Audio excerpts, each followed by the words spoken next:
Olá e bem-vindos! Nesta análise, vamos mergulhar numa nova forma de olhar para a inteligência artificial na educação.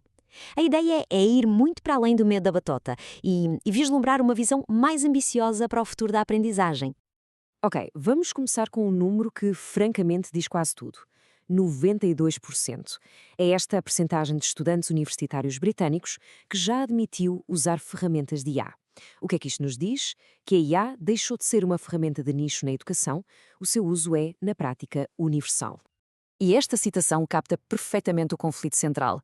É que a capacidade da IA de simular a compreensão cria um desafio gigantesco ao próprio propósito da educação. Quer dizer, se a aparência do saber é tão fácil de fabricar, como é que se pode garantir que a aprendizagem real está mesmo a acontecer? É este dilema que nos leva diretamente à nossa primeira secção, a crise que a IA está a provocar na educação, forçando-nos a repensar os seus alicerces. E este é o ponto nevrálgico da questão. A citação sublinha um princípio que não podemos ignorar. O processo de aprendizagem não se pode subcontratar. O esforço, a dificuldade, a luta para perceber, isso é a aprendizagem. Não há atalhos. Então, vamos passar do problema para as fundações da solução, porque para usar bem a IA, primeiro temos de voltar ao básico, aos princípios fundamentais de como o cérebro humano aprende. A investigação mostra-nos que há essencialmente 3 pilares. Primeiro, gerir a carga cognitiva, para não sobrecarregar o cérebro. Segundo, ensinar de forma explícita a metacognição. Já vamos ver o que é. E terceiro, celebrar a construção de sentido em grupo, porque aprendemos muito melhor em conjunto. Metacognição. Esta palavra pode parecer complicada, mas a ideia é simples e poderosa. É a capacidade de pensar sobre a nossa própria forma de pensar. É o que nos permite ganhar autonomia, perceber quando não estamos a perceber e adaptar as estratégias de aprendizagem. É crucial. E esta especialista, Rose Lakin, acerta em cheio.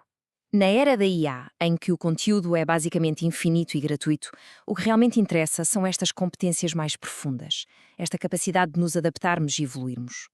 E isto leva-nos à terceira secção e a uma mudança de perspectiva que é absolutamente central. Temos de parar de ver a IA como uma ameaça e começar a reimaginá-la como uma ferramenta. Mais do que isso, como um copiloto cognitivo. Ora, para percebermos isto, a distinção entre um andaime e uma muleta é perfeita.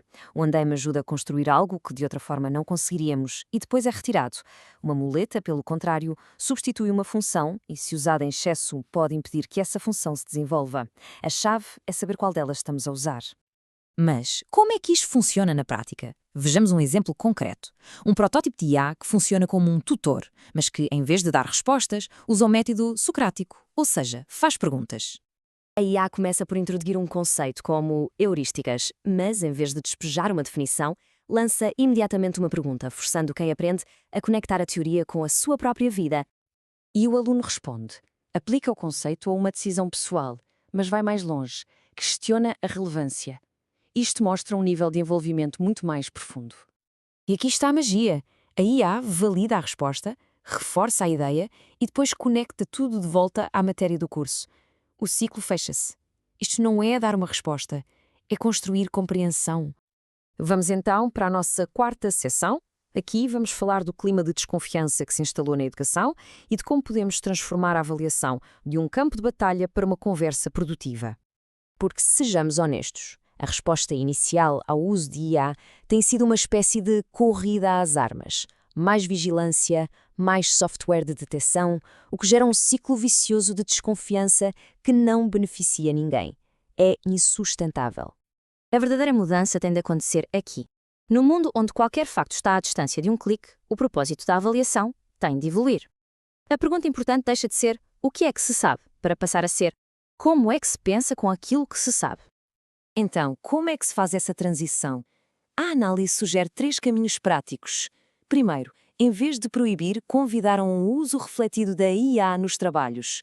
Segundo, co-criar os critérios de avaliação com os alunos, tornando o processo transparente. E terceiro, ter a coragem de experimentar com projetos piloto de avaliação contínua baseada no domínio da matéria. E com isto chegamos à conclusão. E a grande oportunidade que temos pela frente não é apenas automatizar o que já fazemos, mas usar esta tecnologia para elevar a nossa própria fasquia cognitiva. Olhem para este gráfico. É de uma experiência da Universidade de Zurique e é impressionante. Numa discussão no Reddit, os bots de IA foram 6 vezes mais persuasivos a mudar a opinião das pessoas do que os próprios humanos. 6 vezes! Mas atenção, o ponto fundamental é este. Os bots não ganharam por serem manipuladores ou por usarem truques. Ganharam porque os seus argumentos eram simplesmente melhores, mais calmos, mais bem fundamentados, mais racionais. Não foi manipulação, foi uma elevação do nível do debate. Portanto, o caminho a seguir parece claro e assenta nestas 3 ideias-chave.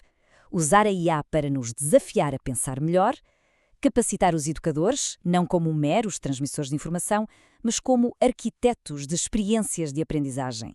E, claro, garantir que tudo isto está ancorado num propósito ético e cívico bem definido. Esta é, no fundo, a tese central de toda esta análise.